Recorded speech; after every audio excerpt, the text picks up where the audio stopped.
Good morning. On behalf of the Seattle Blitz-Wind Buddhist Temple, thank you for joining us for today's service. Today is Scout Sunday service. My name is Danilo Murata, and I am a Scout in Scout Troop 252. Scout Troop 252, along with Cub Scout Pack 252, are sponsored by our temple.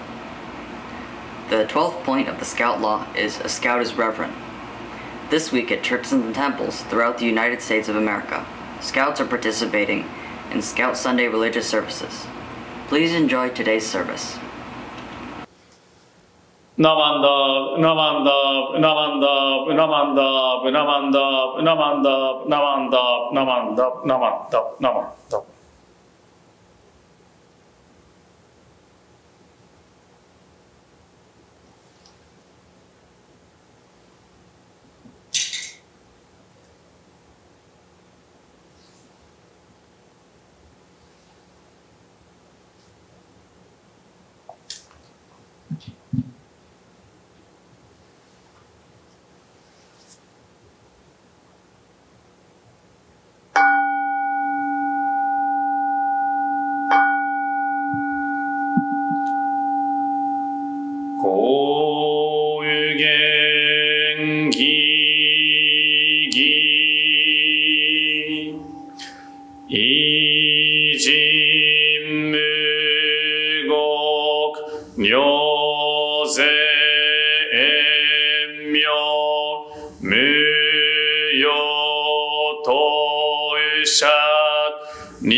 Sadaya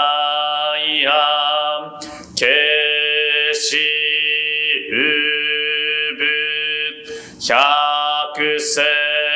億万無量大小修行五者供養一切死と勝負不尿具道検証不逆非尿合者小仏世界部不可下無種仙道光明師匠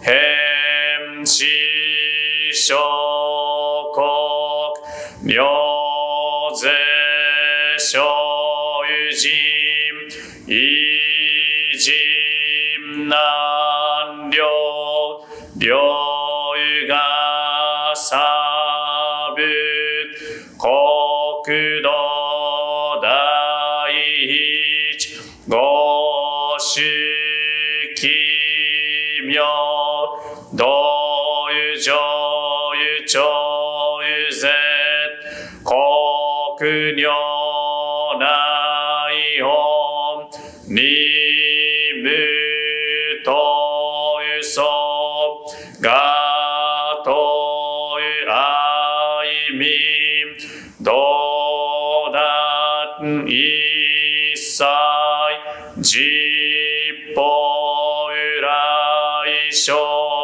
信念所有上意図が国経楽安穏恋文神妙是が心象本願の日力所有所有欲実法有生存知恵無下上有量有子孫知が心行軽量有心心食読中が行有所有人人住不見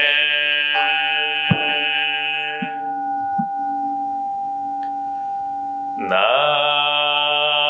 マンダブ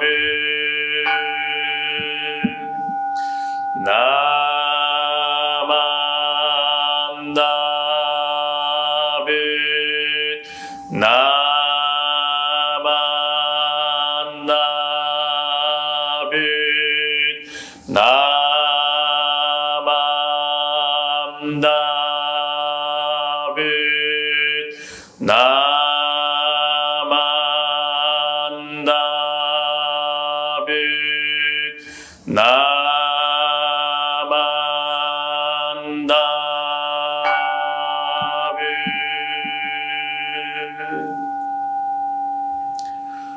ブがんにしくどく病有道有生祭道有本菩大心大有上有安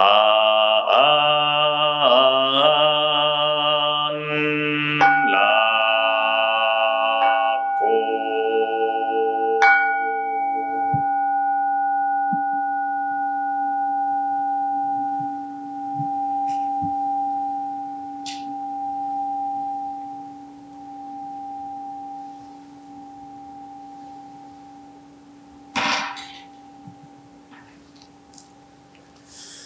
Namo Amida Butsu, Namo Amida Butsu, Namo Amida Butsu, Namo Amida Butsu, Namo Amida Butsu, Namo Amida Butsu, Namo Amida Butsu, Namo Amida Butsu, Namo Amida.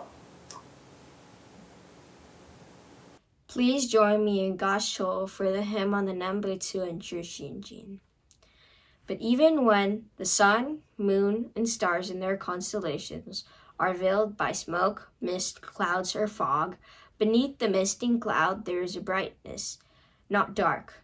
I realize now that Amida's beneficent light surpasses even sun and moon. Namo Amida Butsu, Namo Amida Butsu, Namo Amida Butsu, Namo Amida Butsu.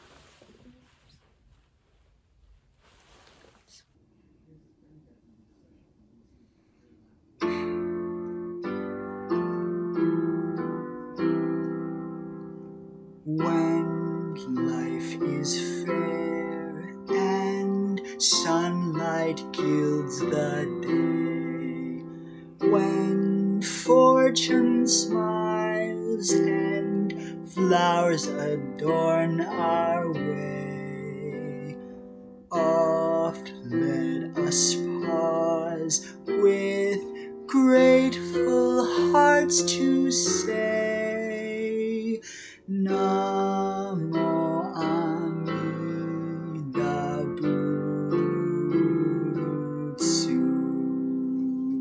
E'en though our way leads 'neath a darkened sky, and to our loved ones pain and death draw nigh,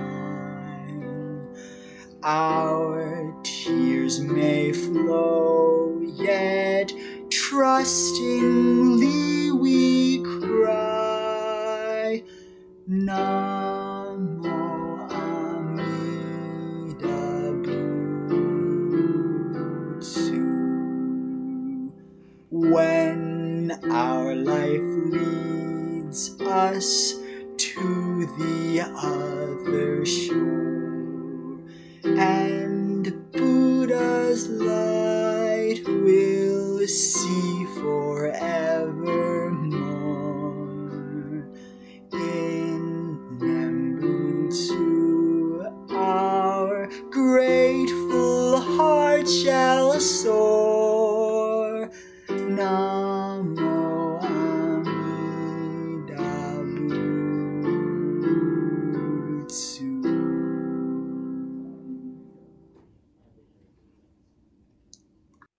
The Threefold Refuge. Difficult is it to receive a human form, now we are living it. Difficult is it to hear the Dharma of the Buddha, now we hear it. If we do not cross over to the truth in the present life, in what life shall we cross over? Let us with sincerity and true reverence take refuge in the three treasures of the truth. I take refuge in the Buddha. May we, together with all sentient beings, awaken to the great way of enlightenment and to the unsurpassed intent of Amida Buddha. I take refuge in the Dharma.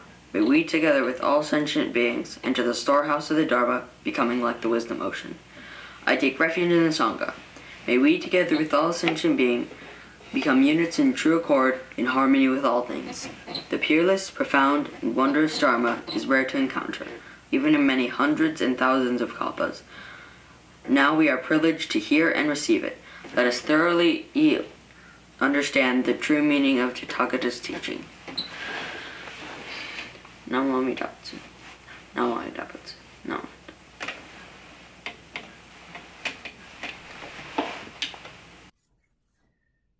Good morning, everyone. I hope everybody is doing well and staying safe during these times. Before I begin my talk today, I just want to mention two important things.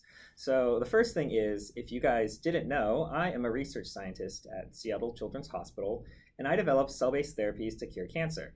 I'm sure many of you have heard, but Paul Goodman, a Dharma friend at OCBC, is in need of a bone marrow transplant, and he's having a hard time finding a donor, as it's more difficult for people of color.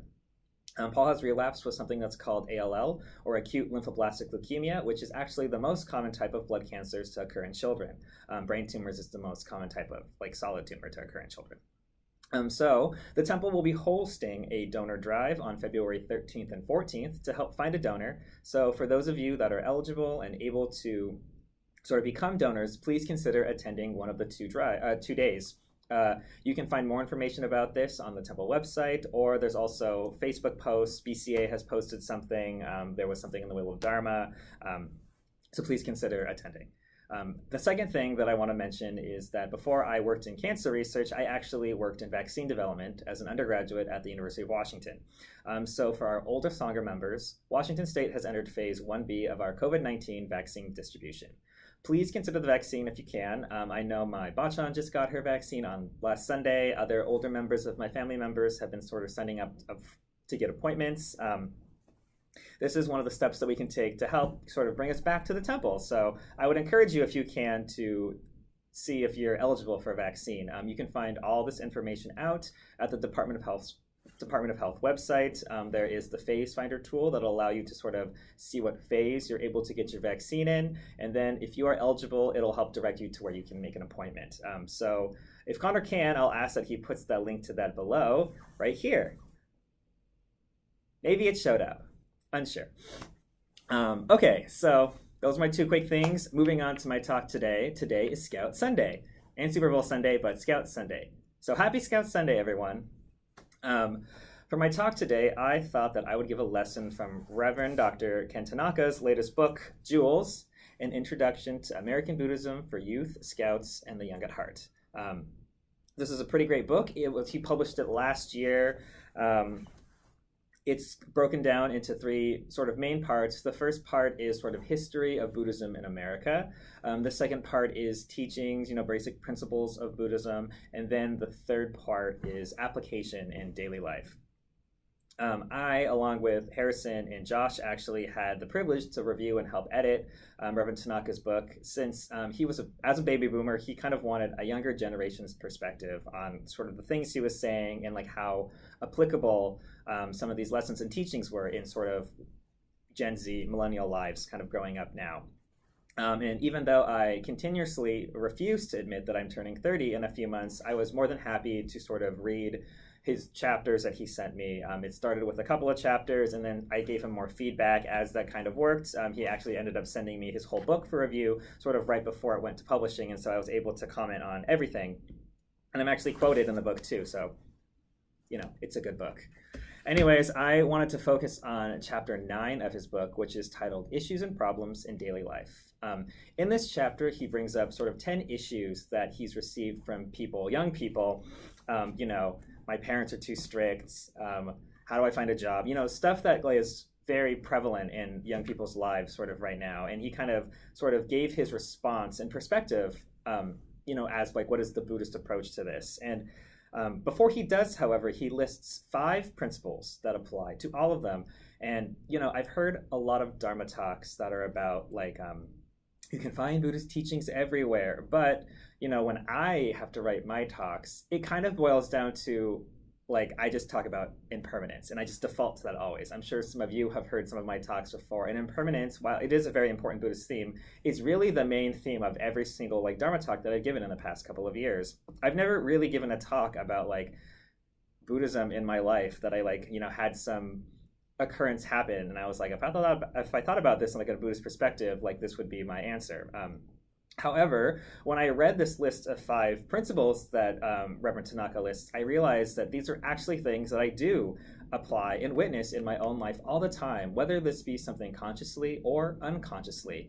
Seeing it actually listed and written down hits different. And so I today wanted to share that realization with you, basically to show that anyone can come to the same conclusion I hope that I did and begin to see Buddhism every day in their lives. So, the first of the 5 principles that he lists is life is a bumpy road, or, life is suffering. I think that this one is pretty self-explanatory and something that, I do realize every day in my life. It is, of course, the first of the 4 Noble Truths. However, Reverend Tanaka mentions that suffering is optional, but difficulties are mandatory.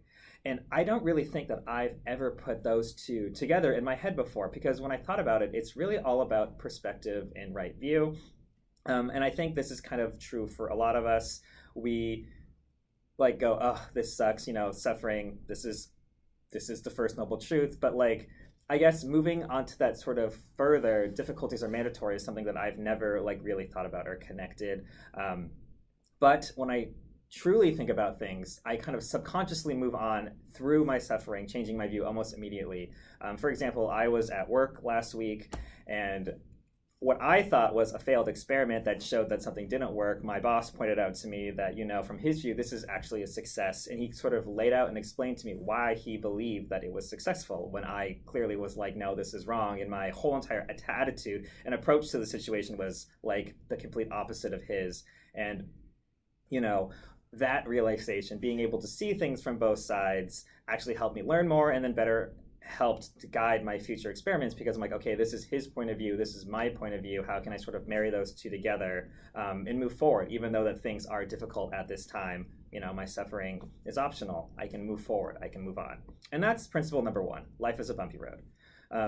Principle number two he lists is there's no sort of divine or supernatural being who punishes and tests.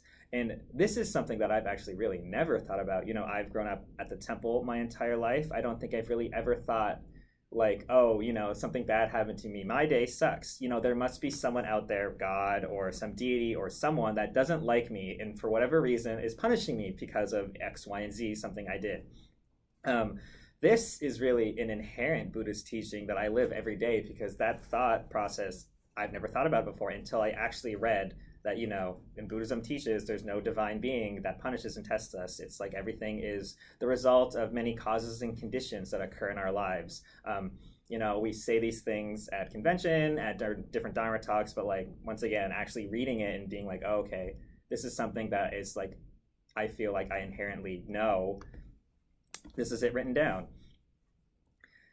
The third principle is turning problems into opportunities. And this is, I think, the easiest one to understand besides life is suffering, because it's something that we all do time and time again, and it's something that we always relate back to right view, you know, the first of the Eightfold Noble Path. You know, so for example, right, a pipe bursts in a wall and destroys the kitchen floor, so my mom decides, let's remodel our entire kitchen. You know, we're turning life's problems into opportunity, and that's something that has Buddhist teaching behind it, but is never something that I connected to having, you know, a Buddhist teaching behind it. The fourth principle is first person, or Buddhism is a first person religion. Reverend Tanaka says that this means that we should face up to the problems of life as a personal matter first and foremost, and the solutions must come to you in ways that are personal and unique to yourself, which is really the only way that you can be truly satisfied and fulfilled. This is something that I felt that I had never thought about before. You know, Buddhism is a first-person religion, and how that sort of applies to me and how my unique situation, if I want to solve a problem, I can't really look at how something else worked for someone else. I have to really look at my situation, my ordeal, and how I can kind of, you know, find a solution that's unique to myself, because only then can you truly actually be, as Dr. Tanaka says, satisfied and fulfilled. You know, I think this is something that I say and practice a lot. You know, I manage a team of scientists. I have a group of UW undergrads that I mentor. I always mention to them, you know, you need to look out for number one first, because if you can't look out for number one, how do you help other people? You need to be happy. You need to be, you know, if you want to be successful, you should be focused on like something that you want to do.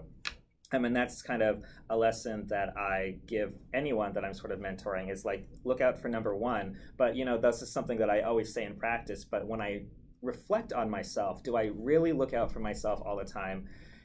I think that the answer is no. You know, right? It's like the story I used to tell where it's like, if that Fujinkai lady comes up to you and asks you to do something, even though it may be stressful, painful at a time, you always say yes. I guess that's a terrible example now that I think about it. But you know, at work, I put myself out there for other people. I put off my own work to help others at the potential cost of my own sort of physical and mental health. Is that truly the best thing for me to do? You know, it probably isn't, but, you know, this is my problem. I'm putting myself in this situation. This is not because of something else. If I want to be able to kind of be more, you know, rested, stress-free life, I need to think of a way that'll affect me and kind of apply that forward to like how I want to, you know, progress in my life and how I can find a solution to these problems that really, truly I bring on myself. Because as we mentioned, you know, 2 principles ago, there's no one out there that's causing my suffering. I'm causing my own suffering. And so, yeah, Buddhism as a first-person religion. That's something that I've never encountered before, really. At least it was never explained to me that way, but something that I think truly hit home for me when I was kind of reading about this. And then the last thing that Reverend Tanaka lists is the importance of physical well-being, which kind of ties into what I was just mentioning. Buddhism emphasizes the body and the mind are connected. You know, when Reverend Castro would always give Shokuzen no Kotoba, he would always say, you know, may this food nourish us not only in body, but also in mind. Your body influences your mind, and you need to take care of your body. You know, being hangry is a real thing. I get hangry all the time because I work long, whatever. I don't have time to eat, and then I get really grumpy. And then maybe someone comes up to ask me something, and I snap at them. And I realize in the moment that that's not the best thing to do, but I can't help myself because of like the physical state that my body's in, which is now affecting my mind. And this is another one of those Buddhist principles that I kind of took a step back and was like, this happens to me all the time. And I didn't truly realize that like there's like Buddhist teaching behind it. It's just something that's like, this is my life. I get hangry, you know, cause and effect. I got that part down. But in true understanding of connection with body and mind is something that I've never encountered before. So those are kind of the 5 principles that kind of apply to life's issues that Reverend Tanaka outlines. Life is a bumpy road. There is no divine or supernatural being who punishes or tests us in Buddhism. We should look at turning our problems into opportunities.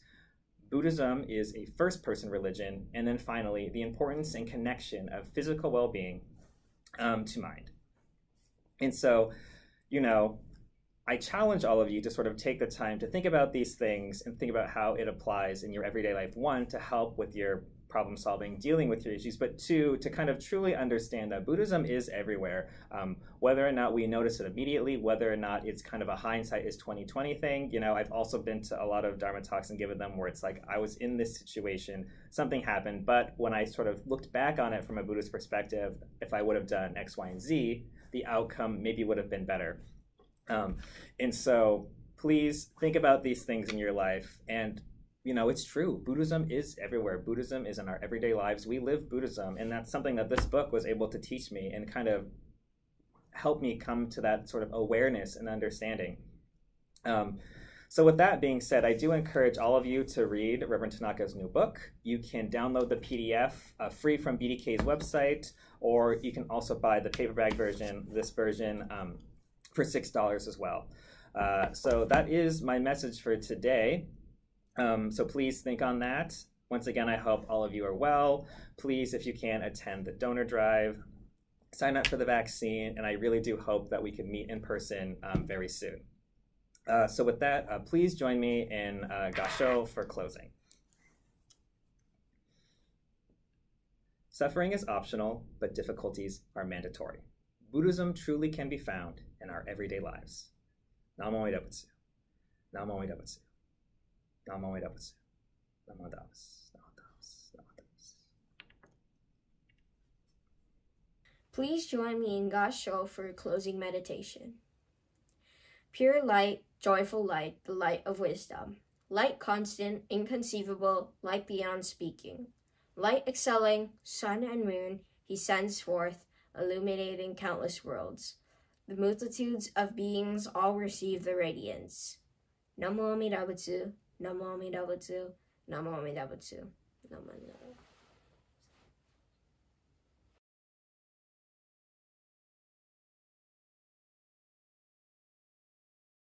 Hi, if you are 18 to 44 years old or know someone who is, did you know the Seattle Buddhist Temple is hosting a drive-through marrow donor registration this coming Saturday and Sunday, February 13th and 14th from 11 a.m. to 3 p.m.?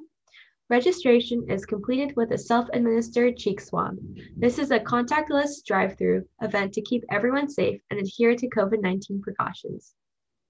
You can be a donor if you are 18 to 44 years old, in good health, and willing to be a donor for any patient. Here's what the drive-through is like. 1, grab your mask and drive up in your car.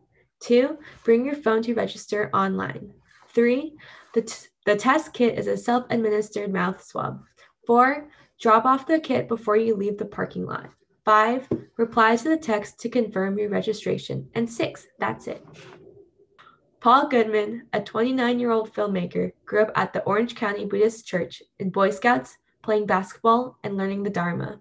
Our drive is Hope for Paul, Washington, and we're joining with the Hope for Paul and Gambate Paul campaign to help him find a donor. Paul's leukemia was treated 4 years ago, but he relapsed in November. Now he is in desperate search of a donor. His family was tested, but unfortunately were not matches. He is of Japanese and Jewish descent, and patients are most likely to find a donor match with someone who shares their ethnic background. However, there have been matches across racial heritages as well. People of all ethnicities who will commit to being a donor are welcome to register at this drive. There are 12,000 people looking for a marrow match. We hope you'll come by and register this upcoming weekend. The church is at 1427 South Main Street. The drive will be in the upper parking lot of Wisteria Park. There will be signs to direct you.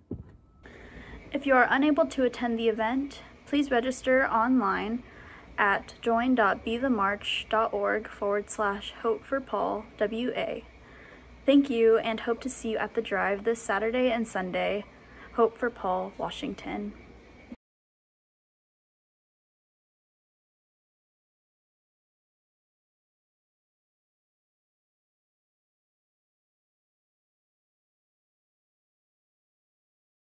Hi, my favorite campfire candy is peanuts. My favorite part is the butter, the toffee, and the peanuts. Please support Campfire. Thank you. This is caramel cluster. It has almonds, caramel, and chocolate. 9 pieces per container and $5 each. This is Roca. It has butter crunch toffee and almonds, and it's individually wrapped $5 each. This is Mint Patties. It is $5 a box, and this is my favorite because it is very minty. Hi, this is Mint Patties covered in with rich chocolate. It's my favorite. $5 a box. Please support Campfire Group 699. Thank you. We thank you for attending today's Scout Sunday service. Please stay tuned for the Japanese language service immediately following this message. Thank you to Rinban Katsuya Kasunoki, Minister's Assistant Irene Goto, Young Adults Minister's Assistant Jason Yokoyama, Connor McKinney, and Scouts Reese Ternabe, Adla Murata, Jared Nakashima, and Gabe Shen for producing and presenting today's service.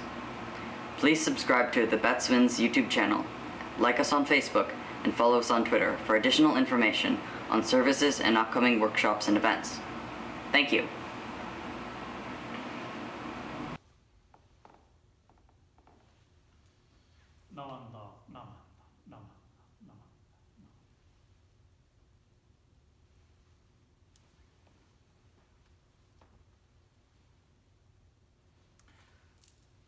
皆さんおはようございます。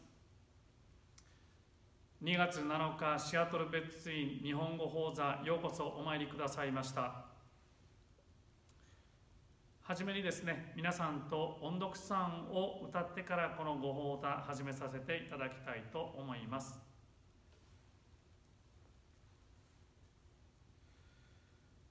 如来大悲の音読は身横にしてもほずべし知識の音読も骨を砕きてもしゃすべし。ナモアミダ仏、ナモアミダ仏、ナマダナマダナマダ。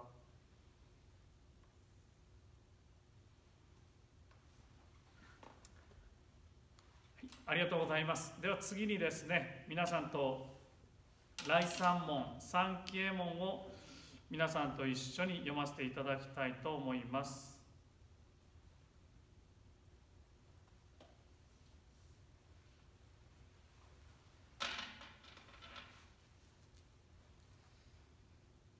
来三門隣人受けがたし今すでに受く仏法聞きがたし今すでに聞く好み根性に向かってどせずんばさらにいずれの章に向かってか好みをどせん大衆もろともに死神に三方に帰し立てまつるべし自ら仏に帰し立てまつるまさに願わくば主情とともに大道を大下して無常意を起こさん自ら法に帰し立てまつるまさに願わくば主情とともに深く胸像に入りて知恵海のごとくならん自ら僧に帰し立てまつるまさに願わくば主情とともに大衆を通りして一切無下ならん無常人人微妙の方は百千万号にも愛用ことかたし我今検問し授事することを得たり願わくは如来の真実義を下し立てまつらんナモ阿弥陀仏ナモ阿弥陀仏ナマンダナマンダナマンダナマンダ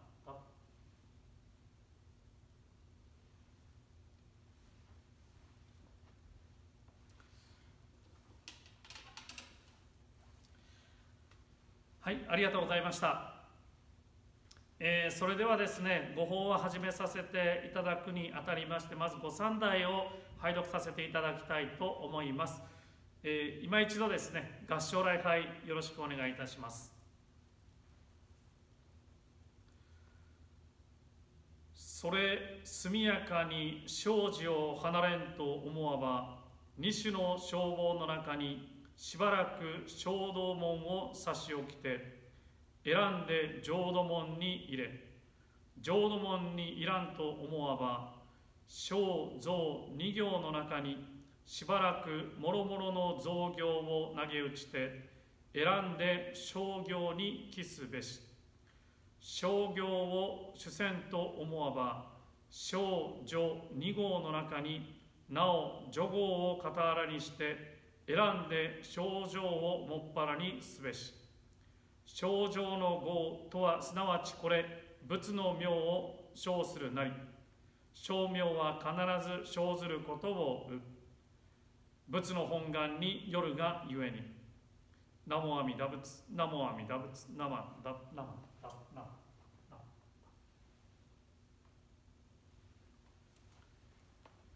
はい、ありがとうございました。今日はですね、もう2月ですね、2月の最初の、サンデーサービスになっております。皆様、いかがお過ごしでしょうか。このいつからでしたかね、もう去年の4月ぐらいから始めたと思いますけれども、シアトル別院ではですね、この日曜日の10時からのお参りですね、日曜日の10時からのサンデーサービスの他にですね、今は月曜日と水曜日と土曜日、月曜日、水曜日、土曜日の朝10時からお参りをしております。同じこのシアトル別院の YouTube のね、チャンネルで見ることができます。で、今はですね、月曜日の朝っていうのは、往生来さん、初夜来さん、ご存知ですかね。初夜来さんというお勤めをしています。本当に綺麗なメロディーでですね、同志と他のみんなの掛け合いがあってすごく楽しいというか綺麗なお勤めです。往生来さん、これは往生来さんでのチャンティング、そのお勤めのための本でアルファベットが漢字の横に書かれている本ですけれども、カタカナでね、振り仮名が振られている本もございますので、ございます。で、それからですね、今は水曜日は昇進下のお勤めをしています。昇進下の送付のお勤めをしています。そして土曜日はですね、合同法事追悼法要の中で阿弥陀経のお勤めをさせていただいております。で、これが3月からはですね、ちょっと変えようかなと思っておりまして、月曜日は変わらず往生来さん、初夜来さんのお勤めなんですけれども、水曜日からはですね、今度浄土三部経の繰り読み、浄土三部経、これですね、浄土三部経ってこの仏説無量寿経の上巻下巻、それから漢無量寿経、それから阿弥陀経をですね、いっぺんに全部読むのは大変ですので、少し部分部分に分けて読んでいくっていうのをしていこうかなと思っております。そして土曜日が正信下の祖父のお勤めというふうにしようかなと思っております。でそのお勤めの本ですけれども、大乗来さんの本は先ほど紹介した本ですね。カタカナの本も別にございます。それから正信下はですね、このオレンジの本であったりとか、他にもですね、皆さんお持ちの本にも正信下は大体載ってるんではないかなと思います。で浄土三部経の繰り読みなんですけれども、それがこの度ですね、浄土真宗インターナショナルオフィスの方から出版された本がございます。これは全部アルファベットで書かれた本でですね、これ私シアトルに来てからですから、もう多分3年ぐらいずっとこの本を出すためにずっと動いてたんですけれども、なかなか思ったより時間がかかってですね、ただこの度無事に出版させていただくことができました。これ日本語の浄土三部経の本はですね、皆さんはあんまり馴染みがないかもしれませんけれども、例えばこういう折本の形のね、浄土三部経の本、これ私お勤めするときはこの本を使っています。漢字の横にひらがながついててですね、これ裏にもずっと続いてお勤めする本ですね。これがこういうのもありますし、この似たような本でもうちょっと短い小さい、仏事言行、これは全部載ってるわけではないんですけれども、ご法事の時に浄土三部経をこれを唱えてくださいっていうふうに出されているものであったりとかですね、またはこういう本ですね。これは本願寺の朝のお勤め、その本堂ではなくて御江戸阿弥陀堂ではなくて各部署ごとに朝のお勤めをするときはこの浄土三部経のお勤めをしております。でお勤めをして、その後書き下し文というかね、それをも読むようになっているようです。で日本語のものであればですね、こういうふうにいろいろな形の浄土三部経のお勤めの本があるんですけれども、浄土三部経、私たちは浄土三部経が大事だ大事だとね、浄土真宗ではこれが大事ですよ大事ですよと言いながらですね、英語の翻訳はありましたけれども、このひらがなカタカナ漢字がわからない人たちがお勤めできる本というのがなかったんですね、今まで。それでこれは何とかしたいな、なんとかみんなでね、浄土三部経をお勤めとして、英訳はもうねいくつか出されております。英訳は出されておりますけれども、お勤めもねみんなで一緒にできるようにしたいなということで、今回この本をですね出させていただきました。せっかく出版しましたので使いたいなと思って、水曜日の朝にね3月からこの本を使って繰り読みをしていきたいと思っております。この今ねご紹介した本はですね、浄土三部経の本であったり、この本であったり、この折本、この日本語の文ですね、これも私エキストラでいくつかコピーを持っておりますので、そういうお勤めの本、朝ちょっと一緒にお勤めしようかなと思ってね、そういう本が欲しいなという方はご遠慮なく私の方まで、もしくはシアトル別院までご連絡ください。でこのお経、読経が大事大事というふうに言ってますけれども、それはですね、禅道大師がおっしゃられた五正行、5つの正しい行ですね、ここにちょっと今日は出させていただきましたけれども、5つの正しい行の中にこういうふうにですね書かれてるんですね。で5つっていうのは何かっていうと、1つ目が読受、そして観察と呼びます。で3番目が礼拝で称名で最後が三段供養という禅道大師がですね、浄土門浄土教の人たちはね、この5つの行い行を大切にしてくださいよ、これが正しい行ですからね、しっかり行ってくださいよというふうに教えてくださっております。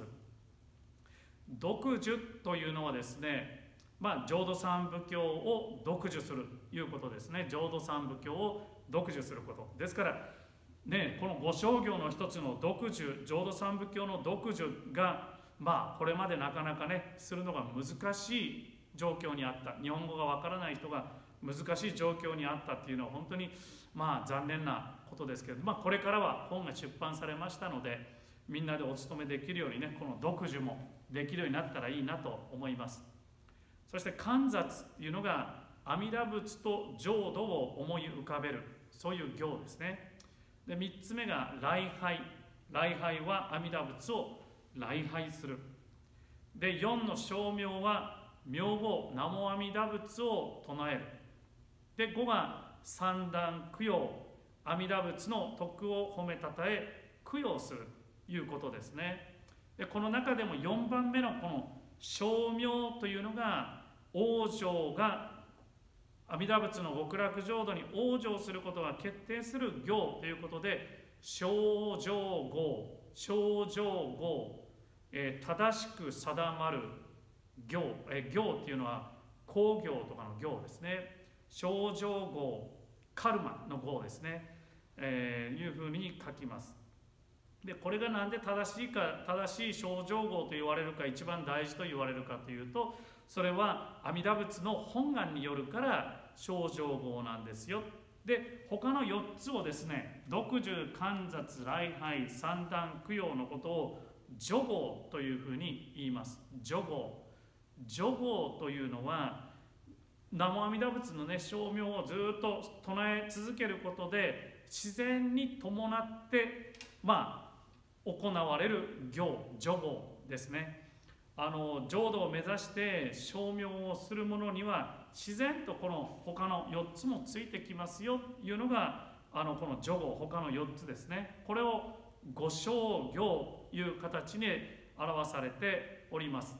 で今日御三代ではですね、法然上人のお言葉を紹介させていただいたんですけれども、法然上人は、もちろんこれを受けてですね、正道門と浄土門があったら浄土門を選んでくださいよ。で浄土門の中にも正行、正しい行と造行というのがありますから、その中でも正行というのをちゃんと選んでくださいよ。でその正行というのは何かというと、この5つで、この正行の中でもこの正常号、称名をするというところをね、しっかりやってくださいよというふうに教えてくださっております。それはもちろんですから仏様の願い、本願によるからですよというふうに教えていただいております。こういうふうにですね、禅道大師、それから法然上人がこういうふうにこれをしてくださいねというふうにおっしゃってくださってることを頭に入れながらですね、私たちのサンデーサービス、私たちが本土で、今はちょっとねバーチャルになってますけれども、私たちがどういうお参りをしているかというのを考えてみると、本当にこれに沿ったね、浄土真宗のお参りっていうのはこれに沿ったお参りをしてるんじゃないかな、してますよね。読受、浄土三部経、全部はしないですけれども、その一部である十聖下であったり三仏下であったり、浄土三部経を称えられたね昇進下のお務めであったりをします。それから観察、浄土と阿弥陀仏と浄土を思い浮かべる。その書かれている内容にはですね、浄土のこと、阿弥陀仏のことが書かれてありますので、それをしっかり聞かせていただきながら阿弥陀仏と浄土のことを思い浮かべる。また御内陣っていうのはですね、もちろん阿弥陀仏の、仏像もございますし、これは浄土を表しているものだっていうふうに言われますので、私たちが本堂のね内陣の方を向いてお勤めするっていうことは、これは観察につながるんではないかなと思っております。それから3番目の礼拝、もちろん私たちはね、礼拝、合唱礼拝もしますし、お焼香をしてね、合唱礼拝もします。そしてサービスのお参りの中ではもちろん南無阿弥陀仏の4番目の称名も唱えます。それから三段供養ということになると、三段というのは法話を聞かせていただくこと、法話をすること、それも三段ですし、もちろんね、仏教賛歌を歌うことも三段ですし、あと供養ということでいうと、こういうふうにお花をお供えしたり、ろうそくをお供えしたり、お物販をお供えしたり、フルーツをお供えしたりね、することも供養。それからここをきれいに、お寺をきれいにするっていうこともね、三段供養ということにつながっていくかと思います。そういうふうにね、私たちのお勤め、お参りっていうのは、こういうふうにご商業に準じて行われてるんだなっていうのが改めて分かります。そしてこの読樹、今日はですね、この読樹っていうところにポイントを置いて話をさせていただいていますけれども、浄土真宗のこの読経お勤めというのはですね、これ一つの特徴かなと思うんですけれども、お坊さんだけがお勤めするのが浄土真宗の読経読樹ではありません。お坊さんもご門徒の皆さんもね、みんなで仏様の方を向いて、阿弥陀仏の方を向いてお唱えするというね、大衆称名という言い方をされますけれども、大衆称名というのが一つの大きな特徴かなと思います。みんなで唱えますから、やっぱりある程度ちょっとルールが必要なんですね。例えば音の高さであったり速さであったり、そういうところをね、特に私たち僧侶、長小同士となって唱えるものは、それを気をつけながら唱えないといけないですね。皆さんもね、そこも頭に入れながら唱えていただきたいなと思うんですけども、例えば小心下のお勤めであれば、レの音で始まって、ドレミのレで始まって、全道読名仏調位でソになって、念仏和算っていうのはレ、ミ、ラ、ちょっとずつ上がっていって、最後のエコークがミで、ミの音で始まるというふうに決まっております。で、小心下に関してはですね、そのお経の読経の速さっていうのもある程度決まっております。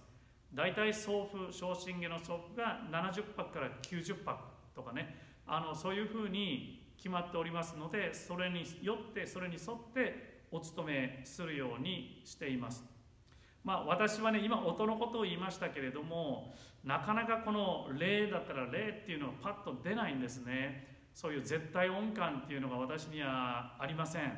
で、音が低いとか高いとかがね、よくわからなくなることがありますので、朝からここでね、お勤めする時なんかは長小笛、長子笛、音を確認する笛であったり、そのテューナーを使ったりしてですね、自分の声を確認しながら唱えます。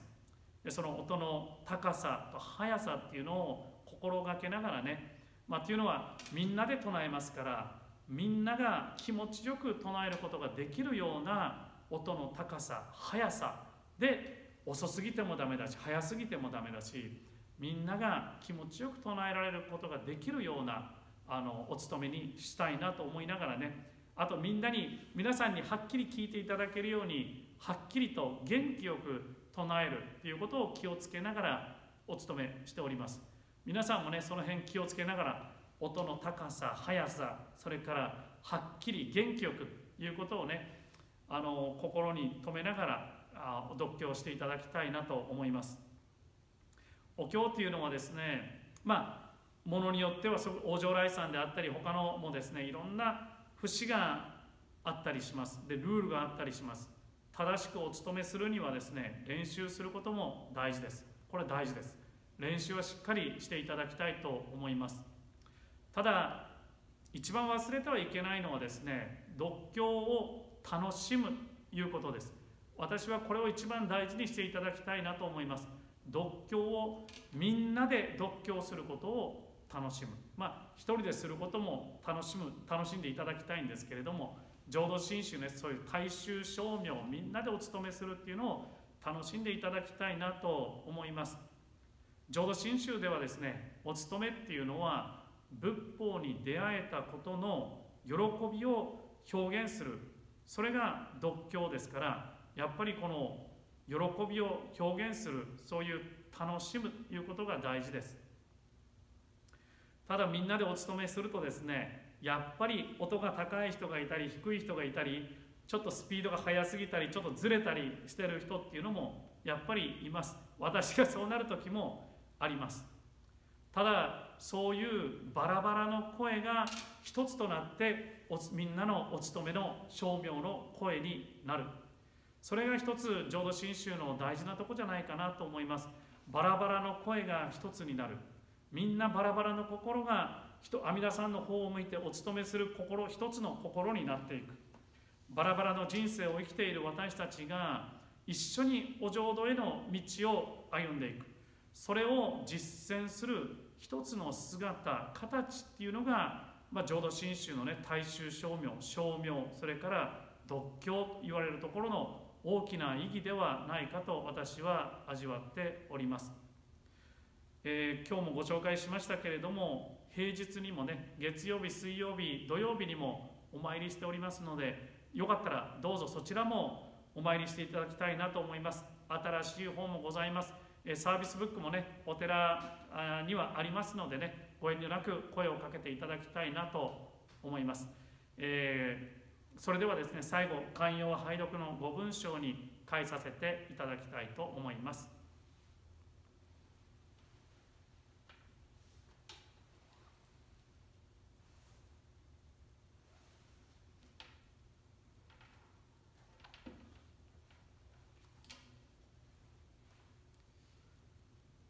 上人一流のご関係の趣は、信心のもって本とせられ候。そのゆえはもろもろの造業を投げ捨てて、一心に皆に奇妙すれば、不可思議の眼力として仏の方より往生は事情をせしめたも、そのくらいを一年発起入賞上始終とも釈し、その上の称名念仏た如来我が往生を定めたまいし、ご恩法人の念仏と心べきなり、あなかしこあなかしこ。ナモ阿弥陀仏、ナモ阿弥陀仏、ナモ阿弥陀仏、ナモ阿弥陀仏、ナモ阿弥陀仏。